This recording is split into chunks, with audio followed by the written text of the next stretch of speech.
Ramot is 'n behandelingsentrum vir alkohol, dwelm en dit raak hulle gesinne, dit raak hulle kinders en ons glo by Ramot dat ons herstel die lewens van gesinne. Gaan nie net oor die persoon wat kom nie. Goed, ons het die gemeente het vir ons 'n taamlik baie goed geskenk wat ons kan skenk aan die mense wat werklik arm is.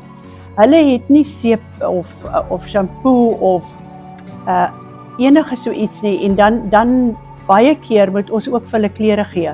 Ons gaan en dan koop ons vir hulle goed want ons kan nie dat iemand hier wees en nie eers 'n broek en 'n hemp het wat heel is en onderklere nie.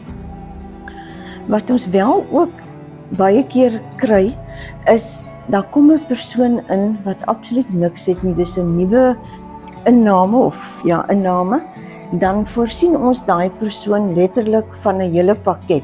Klere, toiletware, baie keer wil hulle 'n notaboekie hê, skryfbehoeftes want hulle kan vir niemand 'n briefie skryf nie.